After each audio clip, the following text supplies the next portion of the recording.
Selamat pagi Bapak Ibu dan saudara-saudaraku, salam damai sejahtera dari Tuhan Yesus Kristus bagi kita sekalian. Saya berharap semua sudah bangun dengan sehat dan penuh sukacita pada pagi hari ini sebelum beraktivitas di hari ini. Bacaan kita pada pagi ini adalah bagian dari penutup kitab Filemon 20 sampai ayat yang ke-25. Jadi saudara sekalian, kita sudah berada di penghujung kitab Filemon. Puji Tuhan, kita sudah membaca keseluruhan ayatnya. Ya saudaraku, semoga engkau berguna bagiku di dalam Tuhan. Hiburkanlah hatiku di dalam Kristus dengan percaya kepada ketaatanmu. Kutuliskan ini kepadamu. Aku tahu lebih daripada permintaanku ini akan kau lakukan. Dalam pada itu bersedialah juga memberi tumpangan kepadaku, karena aku harap oleh doamu aku akan dikembalikan kepadamu. Salam kepadamu dari Epafras, temanku sepenjara karena Kristus Yesus, dan dari Markus, Aristarkus, Demas, dan Lukas, teman-teman sekerjaku. Kasih karunia Tuhan Yesus Kristus menyertai roh kamu. Saudara-saudaraku, dalam renungan pagi hari kemarin kita telah mendengarkan bagaimana Paulus menyapa Filemon sebagai teman. Bukan hanya teman tetapi saudara seiman, yang menunjukkan kerendahan hati Paulus sebagai anak rohaninya. Sekarang Paulus menyapa Filemon dengan saudaraku. Hal ini menunjukkan Paulus tidak hanya menganggap Filemon sebagai anak rohani, tetapi juga sebagai saudara. Gambaran yang jujur di hati Paulus tentang kedekatannya dengan Filemon. Betapa Filemon sangat berarti baginya dan ia begitu menghargai dan menyayanginya dengan tulus. Dalam status saudara inilah Paulus tidak ragu untuk meminta dukungan. Hiburkanlah hatiku dengan menerima pesanku. Artinya, Paulus juga sedang bersusah hati karena perkara yang dialami oleh kedua anak rohaninya. Ia bersusah hati karena masalah yang dihadapi belum selesai. Sebagai saudara seiman, sebagai teman dalam hidupnya. Karena itulah ia memohon agar masalah mereka segera atau secepatnya diselesaikan. Saudara, menarik sekali bahwa bukan hanya itu, Paulus mengetahui bahwa Filemon adalah orang yang sangat baik, orang Kristen yang taat. Dan karena itu Paulus meyakini setelah membaca suratnya, Filemon akan melakukan lebih daripada apa yang dimintanya. Bahkan ia meminta didoakan agar Paulus dapat kembali ke Kolose. Karena ia mengenal Filemon sebagai orang yang suka menolong banyak orang, termasuk Paulus yang sudah mengalaminya, sang guru rohaninya. Karenanya meski Paulus seorang rasul besar, tapi dia tetap meminta topangan doa dan dukungan dari Filemon. Saudara, ini menakjubkan betapa Paulus itu sangat manusiawi. Ia memang rasul, ia memang hamba Tuhan yang besar. Tetapi ia juga masih menganggap dan masih merasa bahwa ia perlu dukungan doa dari saudara-saudaranya. Tak seorang pun di dunia ini yang sekuat baja, saudara sekalian, siapapun kita, apapun kedudukan kita. Suatu waktu kita akan ada di titik lemah. Dan saat itulah kita memerlukan doa dan dukungan dari saudara-saudara seiman kita. Sayangnya saudara sekalian, ada banyak orang yang menganggap diri lebih kuat dari orang lain, sehingga percuma meminta dukungan doa dari sesamanya. Saudara sekalian, dari sini kita dapat belajar bahwa ketaatan dan doa adalah modal paling besar Filemon dalam menjalani kehidupannya. Ketaatan dan doa, termasuk dalam hal penginjilan bersama timnya, bahkan Paulus sendiri. Bukan kekayaan, kekuasaan, dan kehormatan yang ia tonjolkan dan andalkan, walaupun ia bisa. Ia tidak bersandar pada kekayaan, kekuasaan, dan kehormatannya dalam mengerjakan pekerjaan Tuhan, tetapi dalam ketaatan dan doa. Dan itulah yang berkenan kepada Tuhan, saudara sekalian, dan yang benar. Dan disenangi serta dikagumi Paulus dari Filemon.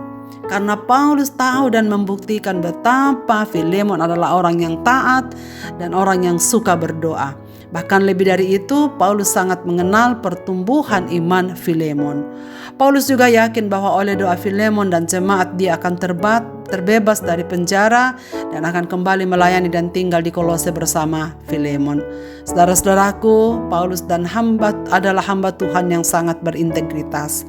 Sedangkan Filemon adalah pelayan Kristus yang setia dan taat pada Tuhan serta tekun berdoa.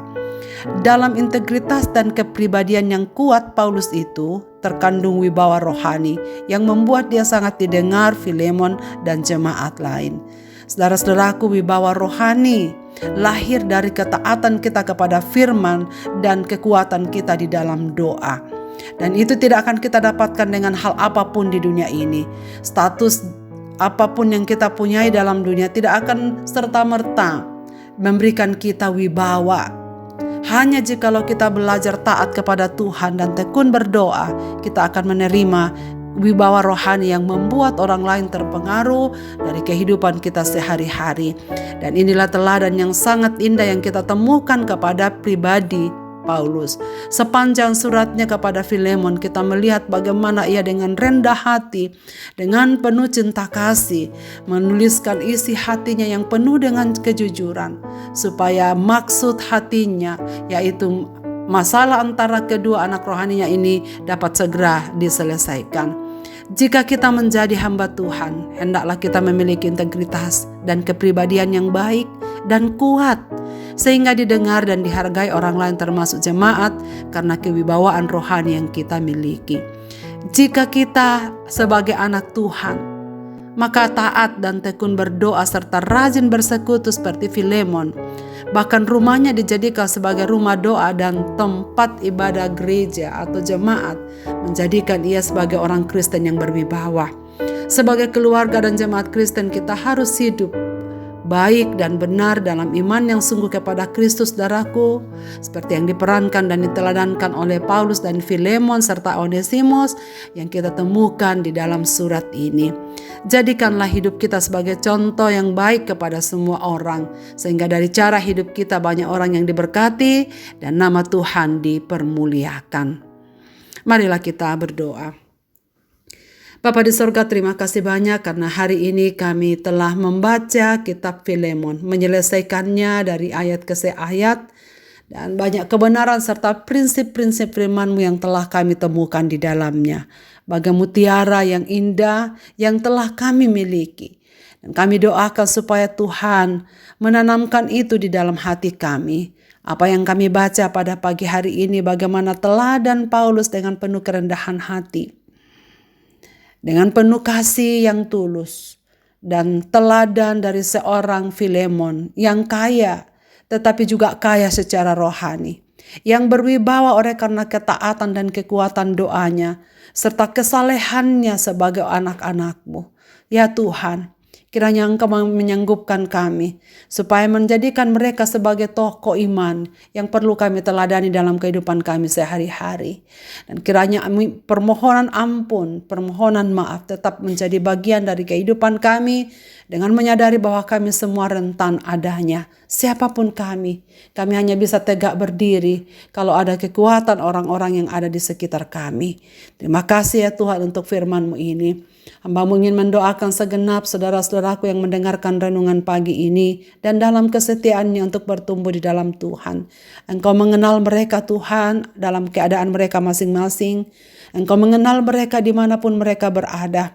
Engkau tahu apa yang mereka sedang gumulkan. Ya Tuhan, dari dalam ketinggian-Mu kami memohon belas kasih-Mu supaya Engkau menolong kami, agar kami menjadi orang-orang Kristen yang kuat, yang tetap setia dan taat, melewati setiap kondisi di dalam setiap kehidupan kami ini. Bagi saudara-saudara kami yang masih tetap bergumul dengan kesehatannya, Bapa, kuatkan dan sembuhkan. Tak henti-hentinya kami memohon doa supaya mereka semua memperoleh kelegaan di dalam Engkau. Bagi saudara-saudara kami yang sedang bergumul dengan berbagai-bagai persoalan hidup mereka, Engkau yang Maha Tahu. Pada waktunya Tuhan akan mengabulkan setiap doa-doa mereka. Akhirnya ya Tuhan, kami menyerahkan diri kami dalam tangan-Mu di sepanjang hari ini untuk beraktivitas.